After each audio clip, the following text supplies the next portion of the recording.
people out of bed early in the morning to drive in the rain, to be at Highline College to listen about priorities for the upcoming short session.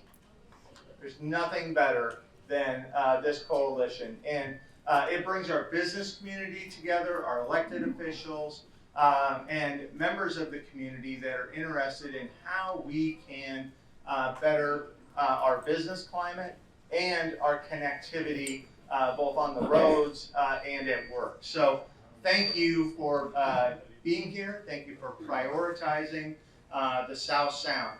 And our mission 16 years ago is all about solving our transportation issues and making sure that our businesses can get their goods and services to and from. And a great result of that was the transportation package that's been passed. And we are now seeing those projects coming to light. Whether you're down in the south end in the Puyallup and Fife Valley with the Gateway project starting to come to fruition, or here in the Des Moines, Federal Way, Kent area, seeing the extension of the 509-99 corridor. So very excited to be here and go over our priorities. So I want to kick this off because we're running just a little bit behind, but we have some guests that have a deadline of 8:30, and so we want to hear from our legislators that are here to see what is going to happen. Now we have a lot of change happening next year. We have a change in administration. We have an upcoming election. We only have 60 days. So we want to hear from Senator Karen Kaiser and Senator Chris Gilden to see what the caucuses are thinking. I know that we also invited Chris Stern. Oh, come on, Chris, come on up. Take your seat. You can't just hide at the table. There we go. I think he thought so. You know, we are focused on small business. We are focused on transportation, workforce development, making sure that our public safety issues are addressed. Now, 60 days is not a lot of time. What can we expect in the upcoming sessions for some of our main priority areas? Karen, Senator Kaiser, we're going to start with you. It's a short session, 60-day session. Generally, in short sessions, we don't change the world. We get things done around the edges, and we adjust the budget with a supplemental budget, and we do this and we do that to make things a little whole. Luckily, our budget's looking good. Our revenues are looking good. We do not have a crisis on our hands at any level financially, and that's a wonderful thing in a 60-day session. So I'm not complaining about anything, but we do have work to do. We have much to get done. One of the issues, of course, that I work on, because I chair the Labor and Commerce Committee, are small business issues. So I want to mention a couple of things that I worked on last year, and I'm going to continue to work on this next year, and with luck, we'll wrap it up and get it done. Last year, I had a wonderful bill on organized retail crime that would have given a B&O incentive for businesses that invested in hardening their premises, whether it was with cameras or with other security procedures. Well, the fiscal bill came into the Ways and Means Committee, and it was humongous. So that turned out to not work so well. You know, we have hundreds of thousands of small businesses. So it's a big population that we're trying to address the public safety and retail crime issue with. So I'm coming back next year, not with another bill, but with a budget proposal. And that budget proposal will be a Department of Commerce grant program for small businesses that have storefronts. As you may have noticed, we have a lot of stolen cars being driven through the storefronts of retailers including cannabis shops and other small retailers in our communities. So this would be a grant program to install what are called bollards, which are stanchions or planters or some kind of barrier in front of those glass doors that people still would like to have, but they keep getting smashed. So it would be a small help, I think, but also a signal to the public that we aren't going to stand for just increasing plywood storefronts. We want to be able to have open retail spaces that are safe and secure. So hopefully we can get that going. I also last year was able to get about $2.25 million into the state organized retail crime task force through the Attorney General's office. And our police agencies are cooperating with each other through that task force. It's really important because these organized criminal gangs and networks are going across counties. They don't just stick in one county. And generally, police agencies are located in counties. They don't interconnect all that well. And this is actually considered a kind of I-5 corridor problem, not just in Puget Sound, but into Oregon as well. So that kind of interagency task force has been meeting. They just had their first prosecution in Bremerton last month. This is December, yes. Okay. So we're making a little progress trying to raise awareness and making, as I said, some attention and progress on helping our small retailers, especially with the issue of organized retail theft. Another piece of the small business picture I'm working on is a bill that I had last year and will come back this next year in the committee for a hearing again, 5368. We have a workers' compensation program for people who get injured on the job, and we have a pretty successful return to work program that is utilized to get injured workers who aren't quite totally recovered but really don't need to sit at home alone can come back into a workplace and resume a work life in a maybe a little different job and different setting. Our big companies like the Bowen Company have very successfully put these programs forward to retain their workforce and to get injured workers back in the workplace. But small businesses don't have the size and accommodation to bring injured workers back into their workplace.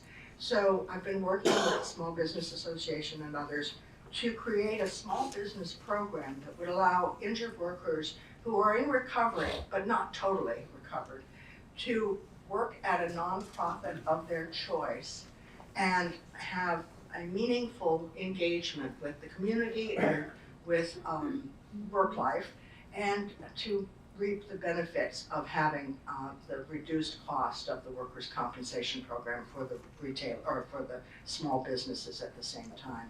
We've been working with all parties and stakeholders to get a yes on this bill, and I think we're very close. So I would really appreciate your support for that bill. We're going to be hearing it again in committee and moving it hopefully all the way through this next year. I know I'm not on the transportation committee, but I know transportation is a huge issue for South King County. Rep. Stearns, you guys on transportation? No? Okay. So we're kind of out of our depth with transportation, but the Gateway project is a priority to complete, obviously, all the way through the different iterations. And it is supposed to be completed, I believe, by 2028. Mm-hmm. And the cost of transportation has come in really high because of costs increasing, and we're going to have to adjust our transportation budget somehow to pay for everything. But that's for the next session when we get into it. I'm going to stop talking and pass it over to my colleague, please, Senator Gildon. Good morning, everyone, and thank you all so much for letting us come and speak with you today. It's great to see so many entrepreneurs out in one room all together. So I am Chris Gildon, Senator for the 25th Legislative District, which is centered in the Puyallup area. I serve as Deputy Leader for the Senate Republican Caucus. I serve on the Housing Committee, the Business, Financial Services, Gaming, and Trade Committee, which is just a mouthful. I can never remember the whole name. I serve on the Ways and Means Committee and the Rules Committee. And today I just kind of like to talk to you a little bit about some of the things that I think we're going to be facing this next legislative session. And we had great success. Last year was my first time serving as one of the 4 senators that's on the budget writing team. So the way it works is you have 2 Democrats, 2 Republicans. We get inside of a room, we huddle together till the wee hours of the morning, and we go line by line through the budget. And we determine what we're going to fund at what levels and so on. And we had a great success last year. It was the first time, and I don't remember when, that we actually had a bipartisan budget come out of the Senate that included no new taxes. So that was, I thought, a really good success that we had. And I want to continue to build on that this year. The governor just released his budget proposal. And so I would expect that you're going to have a budget somewhere in the range of about $73 billion this next year. And I hope that we're going to be able to retain our rainy day account, right? We have about almost 10% of our state operating costs kind of huddled away in a rainy day account. That's a pretty healthy thing, and I want to keep that. Our revenue forecast for this next year is positive, although it's actually the rate of growth is the lowest that we've seen since the Great Depression. So it's not beautiful, but it's still positive, right? But the bottom line, as Senator Geiser said, is we have sufficient revenue to cover all of our state expenses for the rest of the biennium without the need for any additional revenue, which is a really good thing. That's the operating budget. Now we'll talk about the transportation budget a little bit. We spoke about that. As Senator Kaiser said, costs have been coming in way high, just much higher than we had anticipated, and that's created gaps inside of our transportation budget. Well, we want to keep those projects on course. We've got to keep those projects on course. So we've got to figure out a way to supplement our transportation budget in order to keep all those projects going. One of the proposals that we've been talking about is potentially taking the state's portion of the sales tax from the sale of a motor vehicle and dedicating a portion of that to our transportation budget. I think there's a clear nexus between the tax on the sale of a motor vehicle and building roads, right? They go together. So it just makes sense that we would do something like that. We'll see how the proposal goes this year. It's been around for a little bit, it's nothing new, but given our budget shortfalls and the need to keep all of these projects on track, I think it's something that we really need to talk about this year. And that's in the short term. In the long term, one of the things that I've been thinking about is, why are these costs so high for our construction projects? And one of the reasons is we don't have a lot of companies coming in to compete for that business. If you're a large construction company that builds roads or bridges or whatever, you can choose to do a project in Washington State, or all things being equal, you could choose to do a project in Wisconsin or Wyoming or wherever. But a lot of companies are not choosing to do business here in Washington, and I have to ask myself, why are we only receiving one bid on a multi-billion-dollar construction project? And I think a lot of it boils down to our regulatory environment, because we make it so difficult and draw out the process so long that they're saying it's just too difficult in Washington, so we're going to go somewhere else and we're just going to build roads in other states. So I think in the long term, we really have to look at our regulatory environment to make it friendly for people to actually come and build roads in our state. So talk about housing a little bit. We did a lot of work on housing last session. It was the year of housing. We passed the middle housing bill. We passed all kind of housing bills. I really hope we take a little bit of a break from housing this session and kind of, let things settle, let the dust settle. Let's see how our policy is actually working, and then make adjustments later if we need to. But the bottom line is, we know that we have a shortage of housing. We know that the shortage of housing is what's driving up cost, the cost of ownership, the cost of rent, and it's probably not going to change a whole lot until supply starts to meet demand. And so we've got to, like I said, encourage people to come build in Washington State and to build quickly. in order to reduce those costs. So I want to preserve some time for questions, so I'm going to pass it on to my colleague here. Perfect. All right. Thank you, Senator. Hi, everyone. Thank you, Representative Orwell, for inviting me into your district. I'm always jealous you guys have a Burgermeister, which we're lacking in the 47th. But other than that, we got everything else. So I'm Representative Chris Stearns. I'm a freshman, so I'm always grateful to learn from my colleagues who have been through this, and I'm sure you know them very well too. I'm in the 47th, so that's Auburn, Kent, and Covington. And I'll just say that. Oh, my background. So I'm Navajo. So I'm also a guest on the Salish lands, and I'm an attorney, and I've spent my career working for Native American tribes, mostly in the energy, self-governance, economic growth, and the gaming industry in particular.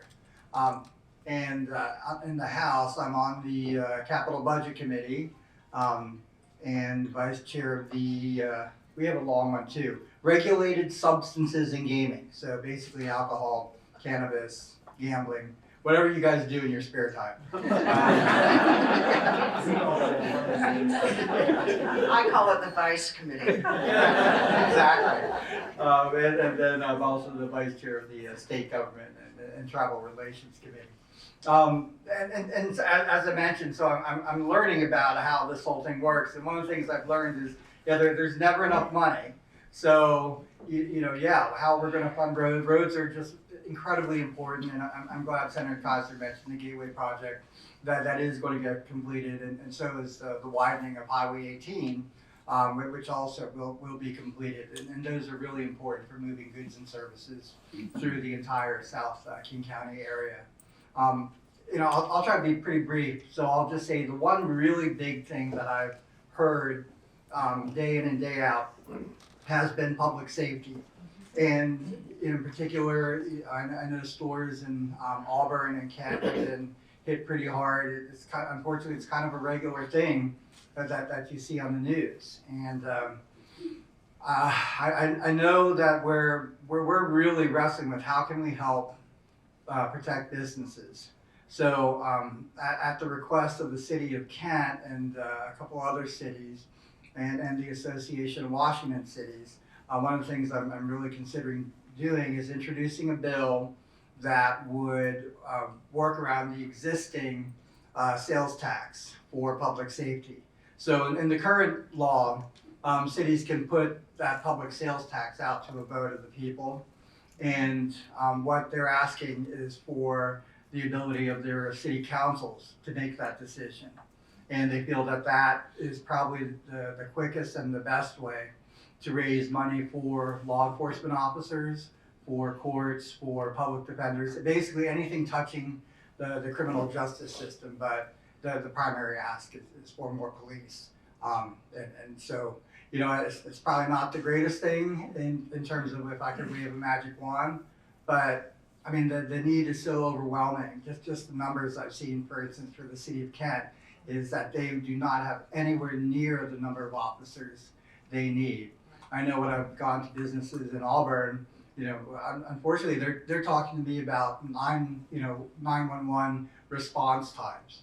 Is it going to take 45 minutes? Is it going to take an hour for someone from Auburn Police to be there? And so, there just is a pressing need for more police officers, and that's one thing I really, I want to work on, because that's our quality of life in our district, and I think in many others. So that means a lot to me.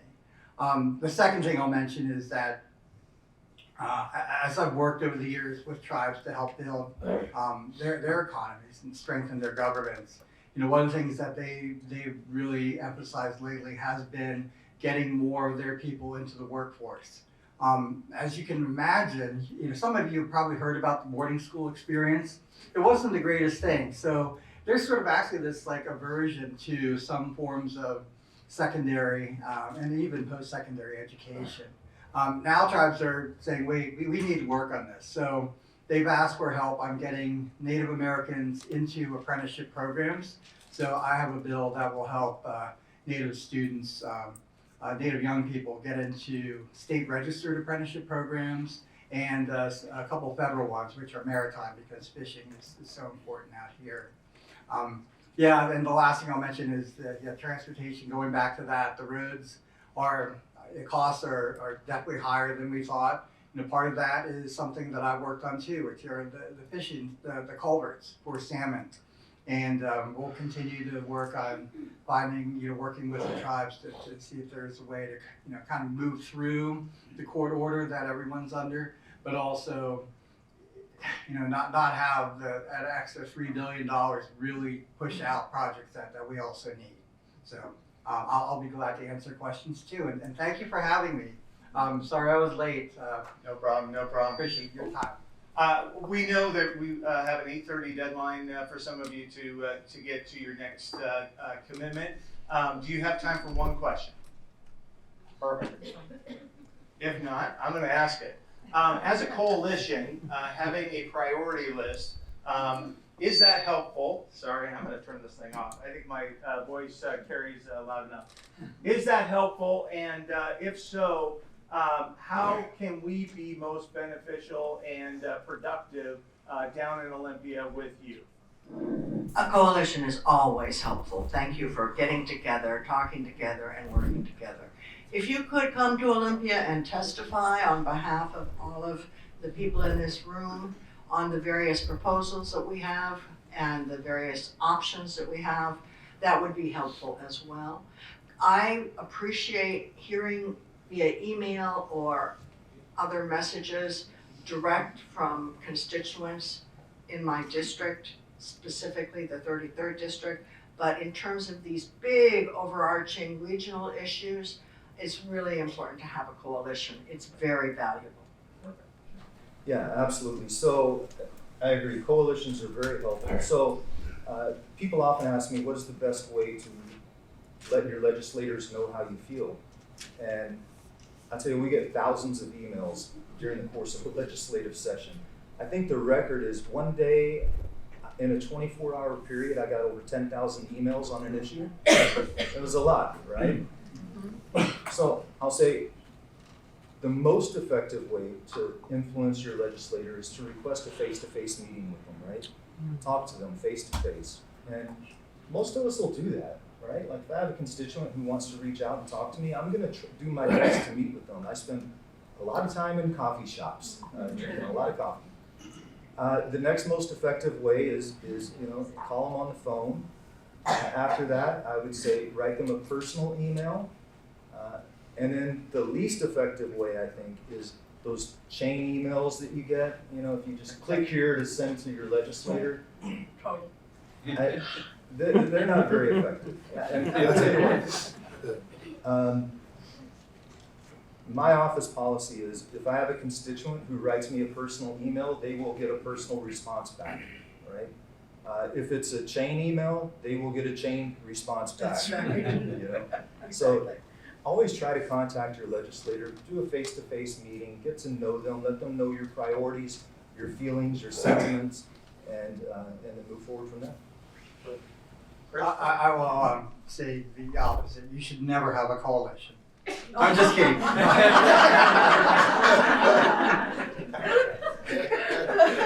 No, coalitions are great. And I'll just say everything they said, except my one thing is I actually do appreciate Zoom meetings.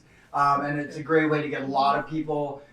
You don't have to find parking or anything like that. They're wonderful. So Zoom away in my office. Can we thank the So I'd like to introduce Susan Champlain from Boeing to come on up and say a word about how Boeing is doing. Good morning, everyone. I'm Susan Champlain. Do government operations or government relations for the Boeing Company. I know a lot of you. Thanks for having us. As most of you in the room know, we have a huge presence here in the South Sound. Renton, obviously, where we build all of our 737s for now. More on that later.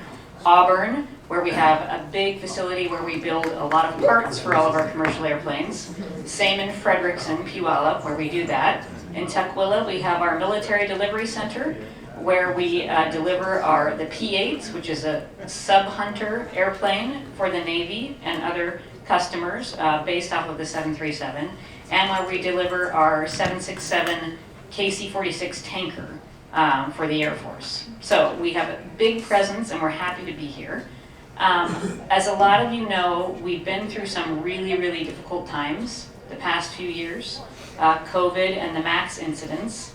So the good news is things are looking better and better and better, and we are coming back. If any of you have flown lately, raise your hand if you've gone on a flight somewhere recently and with SeaTac total chaos. So while individually that's stressful and we don't like it, it's fantastic news for our airline customers and for the Boeing company, because people are back flying, which a lot of folks said in the dark days of COVID, they didn't think would happen. They didn't think people would be back flying as much as they are. Well, we're beyond, in the United States, pre-COVID travel, which is great. So that means our airline customers are ordering more and more airplanes. So our backlog today for airplanes that we need to build for our airline customers is over 5,000. A huge chunk of those are the 737s that we build in Renton. So I don't know if you guys saw the news we announced a few months ago.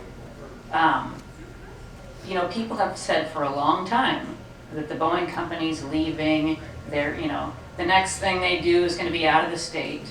Well, we're running out of room in Renton for the 737. We need to build more faster. We could have gone anywhere to set up another fourth line for 737 production, but where we are doing it is in Everett. So we're staying right here in the state, not the South Sound, but so, yeah, we are committed to being here, and we're going to be here for a really long time. I'll also say briefly that our presence is much bigger than just Boeing. Across the state, we have about 1,000 suppliers. Last year, we spent $2.25 billion with those suppliers, so that helps create jobs all around the state and a lot of your communities. And then Boeing and our employees give back to the community. Last year, between the company, our employees, and retirees, we gave $50 million to about 300 nonprofit organizations around the state. And we're happy to continue. So here I am again. I think I've been to all of these so far. Maybe I missed one or two. So talking about the priorities for the South Sound Chamber Coalition, we've been kind of working on all of these. They get refined. But the number one priority for this coalition, the reason it started years and years ago, of course, was transportation. That transportation issue is something that we worked really hard to get the 2015 Connecting Washington package passed. And within that, embedded within that, were several very major projects for this area, some of which you might be cursing today as you get slowed down a little bit here and there, but then you have hope. So our primary goal this session is kind of been our primary goal for the last few sessions, is to primarily make sure those things stay funded, on track, and ready for completion, so that we can get the transportation issues in this area resolved and moving better. And because we're such a hub for our major ports, our airport, east-west state transportation, north-south state transportation, we have a lot of warehouses and other businesses that need to go through here in order to get their products to other parts of the state, the country, and the world. The next one, of course, budget and taxes are always important to business. It's interesting to hear about sales tax increases, and something that we will be engaging in that discussion as well, because it will impact all of the cities, it will impact all of the retailers and businesses that pay sales tax, and of course all of you as customers as well. So we'll be engaging in that and other discussions, particularly talking about what's the impact of the new capital gains tax. We know there are some initiatives coming that are going to impact some of these taxes. There's all sorts of monetary issues. We're really glad this is not one of those years where we've got a significant deficit and everybody's going to be squirming and looking for all sorts of new ways to raise revenue. Instead, I think our focus this year will be looking at how do we make sure the revenue is appropriately applied in places that have the most impact, and making sure that what is coming to the South Sound region actually benefits the South Sound region. Supporting small business, this is a small business arena. I'm trying to think actually that we do have some very large businesses. Thank you, Boeing. I used to joke that the way you get a small businesses, you just buy a big business and wait in this state. Anyhow, so we do have very large businesses, but around that we have a very vibrant small business community, lots of Main Street businesses. You go into the towns of Auburn, Kent, Burien, Tukwila, trying to think that I missed somebody, Puyallup, Sumner, Covington, Renton. You go into those and you're going to see lots of small local businesses, all of whom you should be visiting as we get into the Christmas season. But we're really concerned about economic development for these businesses and making sure that there's a really good business infrastructure, and that kind of includes the regulatory structure going forward. And so looking at regulatory reforms, looking at those types of things, we'll always be looking at it. I have a lot of legislators who say, okay, tell me the one regulation we could change to help business. There really isn't one. It is a constant looking at the conglomerate and the aggregate of those regulations. So we'll be watching those kinds of issues, a lot of the labor bills that go through and things that create different rulemakings and what the impacts of those rulemakings would be. We also, other priorities, I'm sorry, I don't have them memorized, I need notes. I should have them memorized, correct? So we are concerned about independent contractors. A lot of our businesses rely on their independent contractors legally and safely in order to do their businesses, because small businesses cannot hire everyone they need for their business all the time. So a bigger business can do that. But you guys have attorneys, you have accountants, you have all these. Your small businesses can't do that, so they rely on that really strong other small business network known as your independent contractors. And so it's basically independent contractors are small businesses supporting other small businesses. And we really make sure to protect that and make sure that is a viable arena for those small businesses, and that the cost of doing that and utilizing those other contractors does not negatively impact costs for small business.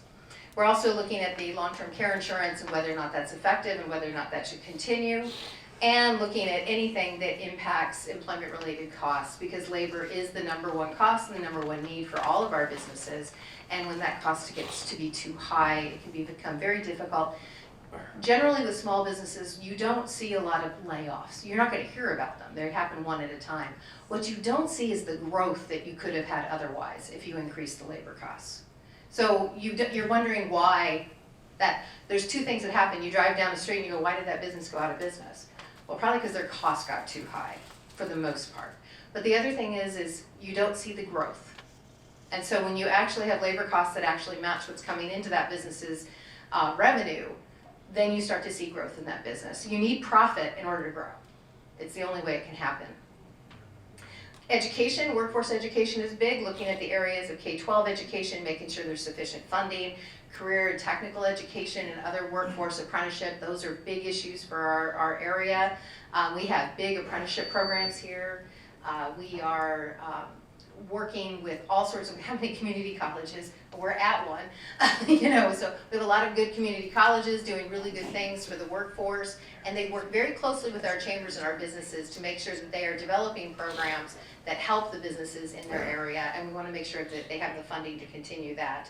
And then of course our other higher education, the universities, and making sure that our students that go to those universities are able to find the programs they need, be able to find the slots they need in order to come back and then work in our communities.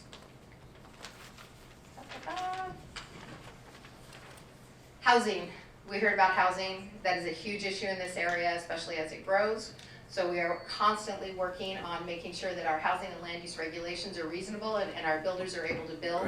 We're very interested in transit-oriented development, especially as you see the light rail and other transit grow. Looking at what we can do to help with more multifamily tax exemptions and making sure that we have a lot of various options for housing in this community. And then of course, energy and climate change, anything in that arena. While we are concerned about global warming and concerned about climate change, at the same time we want to make sure that we progress in a way that does not increase costs so much that our businesses cannot afford to do their electricity. And if you're a retail business, you often have very high electricity costs. I mean, exorbitantly high. We know that our manufacturers need to keep those costs as low as possible. And we want to make sure that we have options to keep that power going no matter what happens. So I think that is something that we're going to be watching and engaging in.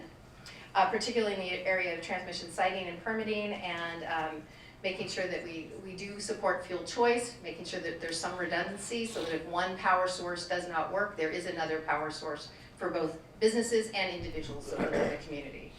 Public safety is also really important, and you heard about that, and I think we're going to be engaging in that quite a bit. Our areas are really hit hard, and we've heard, it's funny when I read the big stories in the Seattle Times, it generally comes from the South Seattle area in terms of finding organized retail theft rings. And so we really need assistance from the legislature in helping to crack down on all of that here in this area so that people can walk around, shop, feel comfortable, and so that the prices of all the products in those stores doesn't keep going up in order to cover the costs of the loss.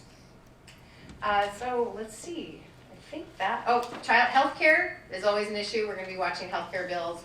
And then of course childcare is something that's sort of popping up. It's kind of more of also a workforce issue, but making sure that there are programs and fundings for really good childcare programs in our area, but also then making sure that we're not over-regulating those childcare programs to a point where it's really hard to have one and their costs go up. So I think that's basically the breadth of our issues. And with that, I think I'm going to start with the program for the program for actually talking about these more in depth, and by bringing up John White with the Department of Transportation, who has been leading the Gateway Project and has all of the updates. So the Gateway program sits at about $2.7 billion in funding. We've very much appreciated the support of this coalition and other coalitions over the past few legislative sessions where we've had some budget adjustments due to a very challenging construction market that we're working within and you've heard about. On the Gateway program, we have though utilized some very unique strategies along the way here in the recent last couple of years here to be adaptive to a challenging construction market. I don't know where we're at with the slides. So one of the things, when it comes to Gateway delivery, I'll maybe just kind of speak high clip here as we figure this out. We've got over $700 million of active construction going on. We have work up and down I-5 here in the 33rd District, SeaTac, Kent, Des Moines, Burien, building the infrastructure on I-5 and the connections to and from I-5 to the SR 509 new expressway. That work is on schedule, it's moving along. If you're in this area here this past weekend, you might have noticed the South 216th Bridge that spans between SeaTac and Kent being demolished. We had directional closures on I-5. We took the old bridge, a very deficient and substandard bridge. We took that bridge down. And we are halfway through replacing it with a bridge that has more capacity and that has safe passage for pedestrians and bikes and others. So what I'm speaking to here gets into the stage 1B delivery of Gateway. So that's the 509 project. In the 167 corridor, if you've driven the I-5 corridor, you'll see massive amounts of earthwork around I-5. Over this next year here, you're going to see bridges being built across I-5 down in the 167 corridor. I'll get into some pictures and details on that.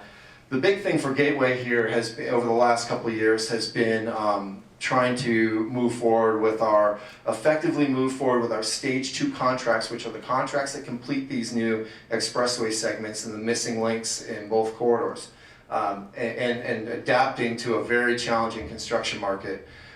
As I think was referenced here briefly, on 509 Stage 2, we became the first, we didn't ask for it, but we became the first WashDOT design build large-scale construction project to only have one pursuer of the contract. So again, this is a $400 to $500 million contract, and we only had one company pursue it, which is just reflective of the market where there's so much work between Sound Transit, WashDOT, and all the local government ports that even the big players and contractors have to be extremely selective in what they pursue, and we're seeing only a couple of pursuers of projects that are getting upwards of $1 billion or broaching $1 billion. So what we did on 509 Stage 2 is we took a unique approach, worked with that one proposer and bidder, put some safeguards in the contract so that we weren't exposed to a situation where we had an exorbitant price that we either had to accept or decline and incur a large delay. So we put some unique terms in the contract. That ended up working out well for us, and we opened bids and to a price of $479 million, which obviously is quite a bit of money, but it was less than 1% over our engineer's estimate. So we're moving forward with that contract with Atkinson Construction. And the 167 corridor, in light of that situation, myself and one of my colleagues on the Gateway program undertook a long duration outreach, kind of listening session program with the major prime contractors in the Puget Sound, many of which are national level contractors. And we took what we heard and what we did was we broke 167 up into two contracts, stage two. A 2A contract, which is a smaller, less risky, traditional design build project, and that strategy worked well for us here as we just recently received 3 statements of qualification. So we have 3 teams that are going to be competing for that project, which was a huge win for us because we haven't seen 3 teams show up for a project of this size in quite a while. And then on the stage 2B project for 167, we're looking at an alternative delivery method on that one. It's called progressive design build. I can get into that at some other point when we have more time, but we think it's going to be an effective strategy to complete the 167 corridor and wrap up the Gateway program, at least in terms of the funded work. As I mentioned, we're about $2.7 billion. We have over $130 million in local contributions. Those are all committed. We've had great partnerships with our local government partners and the ports of Seattle and Tacoma. We met that achievement and that challenge, and so that's all locked in. We've got $180 million of toll funding assumed, and we've got a capacity through the toll bill with the legislature of $340 million if we need some more toll funding before this is all said and done. So 167, and I've kind of, as I've been ad hoc speaking, we have almost $400 million construction contract going down the 167 corridor that is building the 2 miles, that kind of blue 2 miles, the western part of the corridor that completes 2 miles of expressway from I-5 over to the Port of Tacoma and SR 509 and kind of that doorstep to downtown Tacoma. We have a 2A project that I just referenced that's over at the east end of the corridor on the Puyallup side that we have 3 pursuers on right now. We're going to be seeing through procurement here over the coming months and awarding a contract here in 2024 to complete that. And then the last project will be the stage 2B contract that will take us roughly from the Puyallup Rec Center over to I-5 and complete the 167 corridor. The plan right now stands to have the 167 corridor complete within 2029. For 167 stage 1B, you again, if you drive the corridor, you can see the construction, but outside of the I-5 corridor, we have construction going on across that 2 mile section. We have 1 million cubic yards of material that we're going to be hauling in, and we're well over half of that at this point. We have 20 bridges that we're building in that section of 2 mile highway expressway. Over 10 of those are under construction right now. We just completed our, I guess, first full season of construction on that project and made a ton of progress. Some of the things you're going to be seeing in 2024 are you're going to start to see the new I-167 I-5 interchange come together with girders and structure built across I-5. That will start to become visible here in 2024. Moving on to 509, just kind of being sensitive to time here. The 1B contract on 509, the one that you see here just outside of, just across the street essentially, next to the Sound Transit Federal Way Link Extension project, we're wrapped up our 3rd year of construction on that, and we're kind of heading into the home stretch on that one here in 2024, going into 2025 with that one opening in traffic in 2025. And then our stage 2 project on 509, we just awarded that contract, and that's going to be moving forward in construction later here in 2024.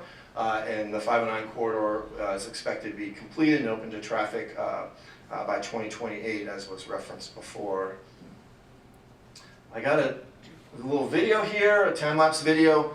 One of the features here in the 509 corridor is we are building a cut-and-cover tunnel under I-5, which will connect northbound and southbound I-5 to Veterans Drive. So you'll now have an alternate route in and out of the Kent Valley, an alternate route to SR 516 Kent Des Moines Road. This has significant advantages for efficient movement to and from the distribution centers in the Kent Valley. And that work, as you can see from that time-lapse video, is moving along where we're in the construction of the second segment of that tunnel. All is going to be going well. Appreciate people's patience as we move traffic here, to and from east and west on I-5 to accommodate that work. The South 216th Bridge, as I mentioned before, the old bridge was not taken down this last weekend. The new bridge is half built.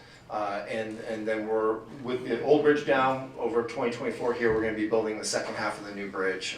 We'll have increased capacity and mobility for all users.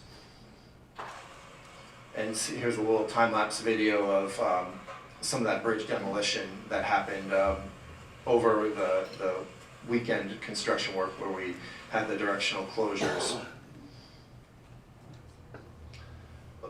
Just a brief reference to some other South Sound projects. The SR 18 widening that's been long planned to complete, the SR widening up to I-90.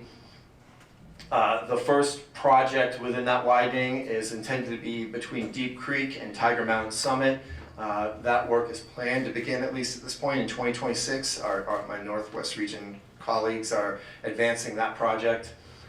There's the SR 18 I-5 SR 161 Triangle project. That's another long legacy project here in South King County.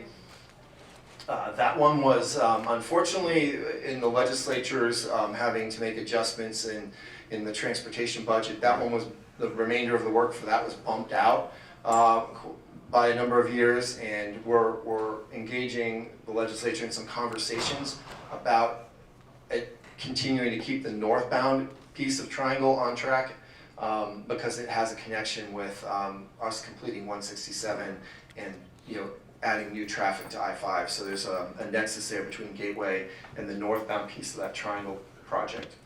And lastly, there's in the 405 167 corridor, there's a 167 corridor improvements project that is under construction now. It's planned to be built and finished by 2025.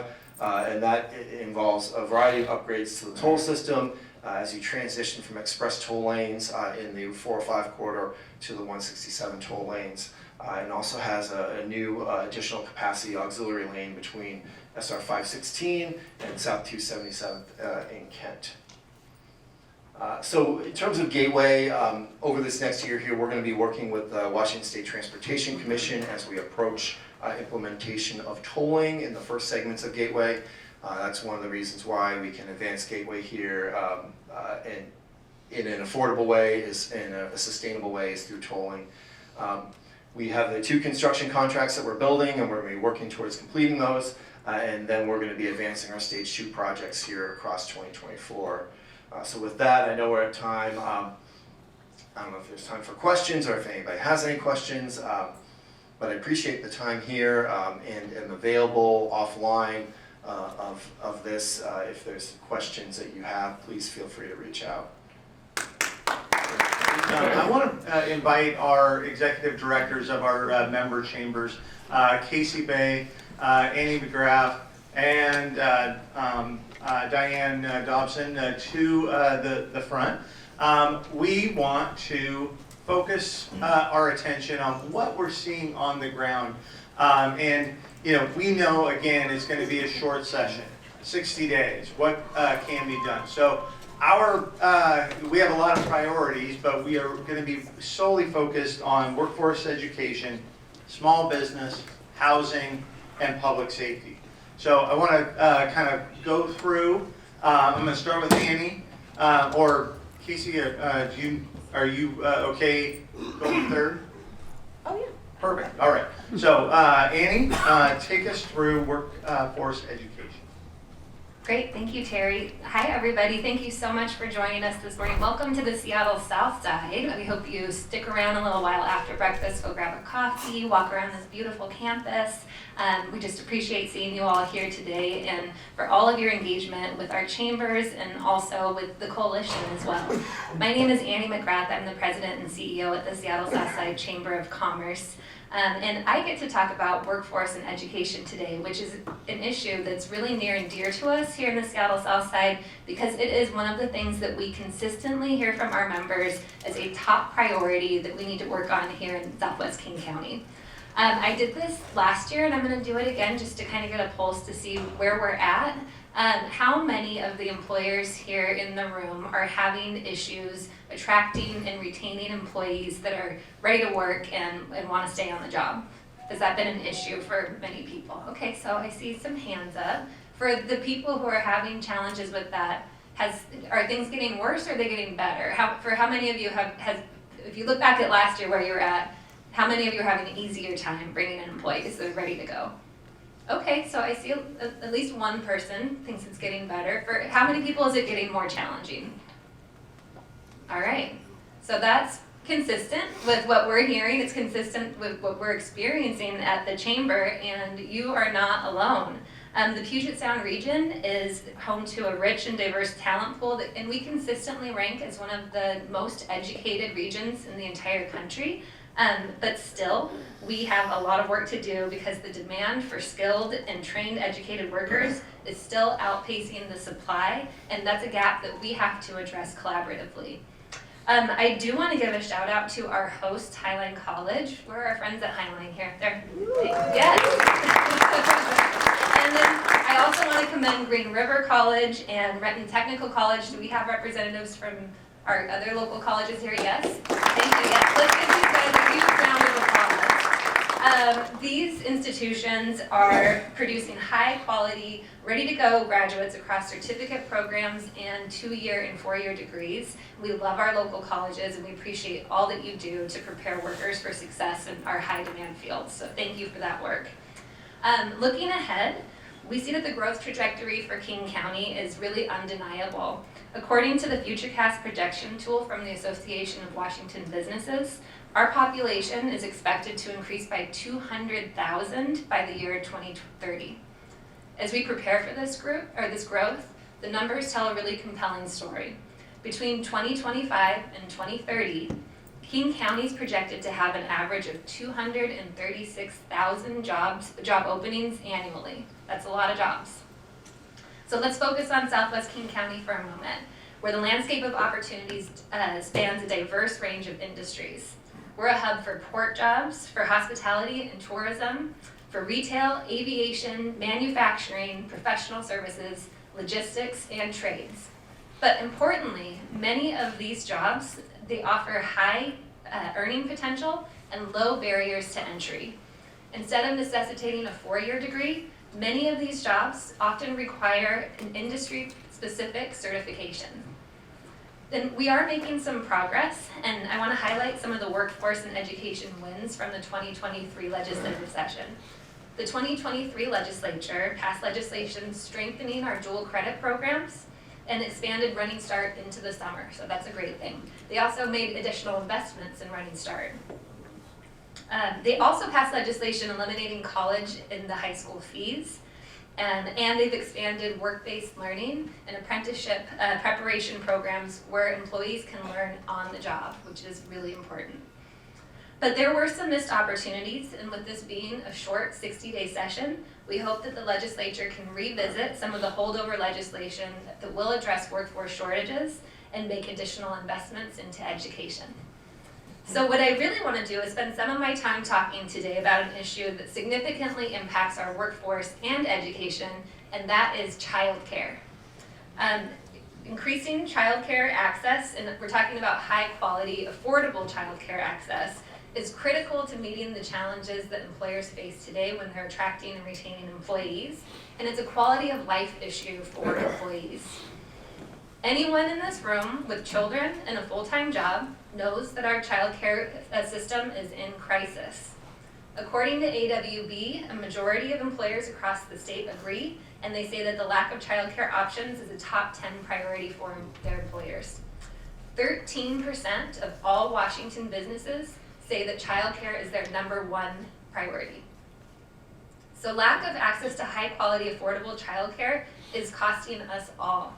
Employee turnover and missed work due to child care issues cost Washington employers a whopping $2 billion a year. And in 2020, roughly 670,000 parents left the workforce because of child care issues. And for families lucky enough to find suitable and reliable child care, the costs are astronomical. For an average family with 2 kids in child care, it costs them $25,000 a year, or 35% of the family's average wage. I mean, it's huge. We've all been there. When your kids move on into public schools, it's like getting rid of a second mortgage. We were like, what are we going to do with all this money? And then we said, oh wait, we already spent it. So this is a real issue. It's been an issue long before the pandemic, and it's something that's come into hyper focus since the pandemic. The problem is with supply. Childcare providers experience a high turnover, and they operate on the tiniest of margins, and plus they're highly regulated, and they need to be because we're talking about our kids. What happens is it really severely limits the amount of people who are willing to jump in and operate a sustainable childcare business. The legislature has an opportunity to make meaningful improvements to our childcare system, and they started that work last year with legislation in 2023 that expands access to the Working Connections Childcare Program, which allows more people to access affordable childcare. But there's still a lot of work to do, and the good news is that the employer community has really made a great effort over the last year or so to form coalitions with childcare providers and early learning advocates to come together to try to find solutions that are going to work. This session, there are some holdover bills that would expand the childcare workforce pool and early learning opportunities, and also a bill that would establish a B&O tax rate or tax credit for employers that provide child care assistance for their employees.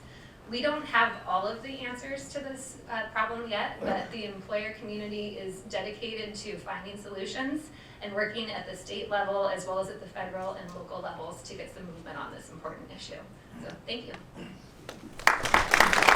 Good morning, I'm Diane Dobson. I'm the CEO of the Renton Chamber of Commerce. And Terry, thank you for the opportunity to shed light on a crucial aspect surrounding our economic growth and workforce development, and that is affordable and attainable housing. Aside from stable and secure housing, reducing stress and enhancing the overall mental and physical health, affordable housing plays a pivotal role in attracting and retaining top talent. In today's competitive job market, employers are constantly vying for skilled and dedicated professionals. Attainable housing becomes a key factor in the decision-making process for prospective employees. If a region lacks affordable housing options, talented individuals may choose to relocate to areas where their earnings can stretch further, potentially causing a talent-draining regions with limited affordable housing options. To that end, it's critical that the state continue to fund affordable housing, as the need is immense, and we ask that the state continue to fund those affordable housing efforts and projects. Senator Gilden nailed it. There was a lot of change last year in the year of housing, and it really would be nice. But in absence thereof, in delving into additional legislative initiatives and areas of interest from our coalition agenda, the multifamily tax exemption. We ask for flexibility and incentives for cities participating in multifamily tax exemptions as vital components of our strategy. We're proposing extending the MFTE from 8 to 12 years instead to 20 years, encouraging sustained investments in affordable housing. Transit-oriented development, we recommend amending the comprehensive plans from the current 20-year growth planning period to a 50-year planning period to accommodate the next 50 years of population growth. Stability in transit-oriented development mandates it's not just about convenience, but it's expediting housing construction to meet the growing demands of our communities. Predictability and consistency is an important factor in the development of community. A development project takes time to get the land, make plans, process the same, and then construct. When that landscape continues to change, there's a lack of predictability in the private sector. You know, if we're passing bills that change the current lines, maybe we consider focusing it around fixed transit lines that cannot be changed in the future, like rail lines or light rail. So these would be way more significant changes than at the bus stop, as bus lines can and do change frequently. Regarding lot splitting and zoning standards, we've heard a lot of policy changes to establish smaller lot and or smaller unit size products. As we see our population base moving from ownership to renter and the percentages are swinging to that level, we recognize the need to uplift that with diverse housing solutions and amending regulations to provide more flexibility for development and redevelopment. Like regulations on WashDOT park and rides, and the rules that restrict the ability to redevelop those in ways that make sense. Every piece of the puzzle is critical for a comprehensive approach. We urge the legislature to pursue regulation amendment and policy changes to increase affordable ownership opportunities in a manner that is consistent with the existing community, but to do so cautiously. In no location should policy changes like lot splitting be allowed to double the densities allowed from House Bill 1110. 1110 is going to be hard for cities, should not be made impossible by allowing lot splitting to double the densities that were approved by the same. Speaking of House Bill 1110 passed during the 2023 session, it was modified nearly a dozen times during the last week of the session as legislators worked to find a compromise that could pass. The compromise that passed included an exemption that allowed recorded HOAs and CC&Rs to take precedent over the law's upzoning requirements and unfairly favors more affluent cities and neighborhoods, potentially restraining access to affluent communities by historically marginalized households. This is an especially sensitive issue given the long history of discriminatory language and housing covenants in King County, the history of redlining and other similar practices that have the effect of excluding equal access to housing. South Sound cities that have fewer existing exempt developments are concerned that their cities are more likely to have to take more middle housing units than the more affluent jurisdictions in northeast King County. Those South Sound cities may have older basic infrastructure that is less able to accommodate additional incremental demands on water, sanitary sewer, and stormwater systems from new middle housing units. So in connection with the exemption allowing HOA rules to override state law, our coalition has raised this exemption as an equity issue in the policy agenda that we are providing to legislators. Parking, across the board, we're hearing from businesses and cities wanting to retain legislation on parking regulations. More and more, we're hearing of employees who are using their vehicles for their business. Every city has different demographics and different access to transit. Being able to keep the parking regulations at a local level will allow cities to be able to adjust at the community level. Condominium reform and construction, let's face it, it wouldn't be a conversation on affordable and attainable housing if we didn't mention it, but I will keep it brief.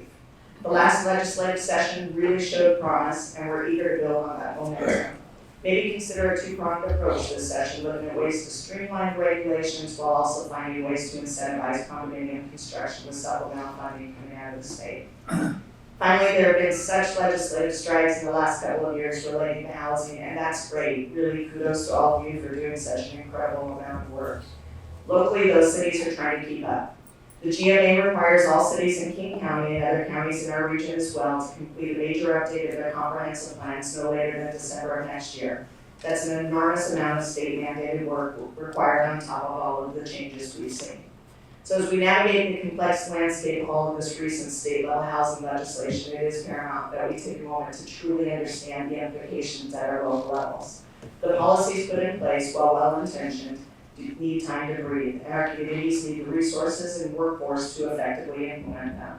As a coalition, we remain committed to collaborating with you to bring about changes and policies that have a positive impact we all envision, and we thank you for the work that you're doing to bring our voices and our agenda to the table. I'm Casey Bright. I am the CEO of the Auburn Area Chamber of Commerce. So I serve our Auburn, Algona, and Pacific businesses. I want to welcome you guys all here today. I'm just so happy to see you guys. I want to give a shout out to our table over there of Auburn and also to Troy from my city of Algona. I also want to thank the other CEOs that brought about some of the important issues that we have that we're facing in all of our South Sound region. So thank you for that. And thank you, Terry, and thank you for Carolyn for all the hard work that she does, because she is really who gives us this information of how we need to advocate for our businesses at the state level. My topic of conversation is super fun. It's public safety and crime. And as a leader in the community that represents our businesses, let me ask you, do you know how many how much our businesses contribute to our cities, our counties, and state general funds? If not, I encourage you and hope you will do your due diligence to know, as we need our businesses to help fund many safety efforts in our communities.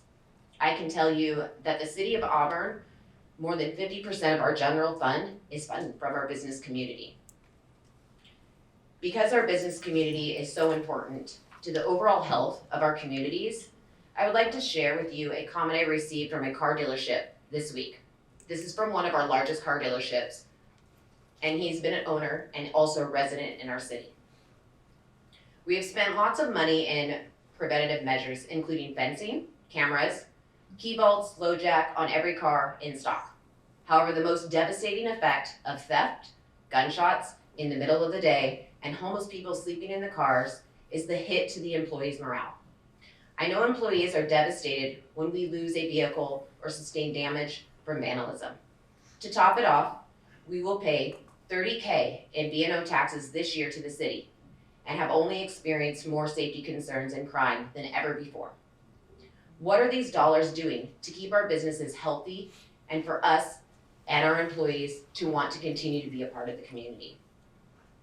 Another local business on our main street that has been a staple in our community has had 4 break-ins since April of 2022, causing thousands of dollars in damage that creates raised insurance prices and the risk of losing insurance and employees.